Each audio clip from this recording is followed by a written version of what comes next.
Praise the Lord. Hallelujah.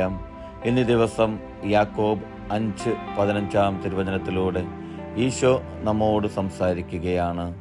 വിശ്വാസത്തോടെയുള്ള പ്രാർത്ഥന രോഗിയെ സുഖപ്പെടുത്തും. കർത്താവ് അവനെ എഴുന്നേൽപ്പിക്കും. അവൻ പാപങ്ങൾ ചെയ്തിട്ടുണ്ടെങ്കിൽ അവിടുന്ന് അവന് മാപ്പ് നൽകും. ഇന്നത്തെ തിരുവചനത്തിലൂടെ നമുക്ക് കാണുവാൻ സാധിക്കും, മാപ്പ് നൽകി നമ്മെ അനുഗ്രഹിക്കുന്ന ഒരു ദൈവത്തെ. തിരുവചനം പറയുന്നത് എങ്ങനെയാണ്? വിശ്വാസത്തോടെയുള്ള പ്രാർത്ഥന രോഗിയെ സുഖപ്പെടുത്തുമെന്ന്.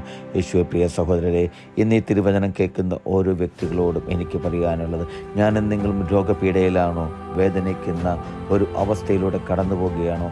എനിക്കും നിങ്ങൾക്കും സാധിക്കണം ഈശോയുടെ അടുക്കൽ വിശ്വാസത്തോടെ പ്രാർത്ഥിക്കാൻ. എൻ്റെ പൊന്നു തമ്പുരാനെ, എൻ്റെ രോഗങ്ങൾ നീ മാറ്റി എന്നെ സൗഖ്യമുള്ളവനാക്കി മാറ്റണമേ എന്ന് അവിടുന്ന് നമ്മെ തൊട്ടനുഗ്രഹിക്കുന്ന ഒരു ദൈവത്തെ നമുക്ക് കാണുവാൻ സാധിക്കും.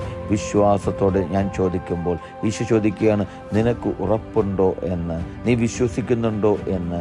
ആ ഒരു ഉറപ്പ്, ആ ഒരു ദൃഢനിശ്ചയം എൻ്റെ നിങ്ങളുടെ ഹൃദയത്തിൽ, എൻ്റെ നിങ്ങളുടെ വിശ്വാസത്തിലുണ്ടായിരിക്കണം. എൻ്റെ ഈശോയ്ക്ക് സകലതും എനിക്ക് വേണ്ടി ചെയ്യുവാൻ സാധിക്കുമെന്ന്.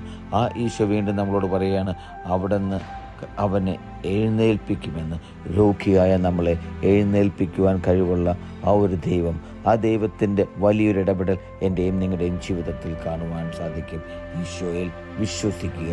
അവൻ പശ്ചാത്തപിച്ചിട്ടുണ്ടെങ്കിൽ അവിടുന്ന് അവന് മാപ്പ് നൽകുമെന്ന്. മാനസാന്തരപ്പെടുവാൻ, പശ്ചാത്തപിച്ച് പുതിയൊരു മനുഷ്യനായി മാറുവാൻ എനിക്കും നിങ്ങൾക്കും സാധിക്കണം.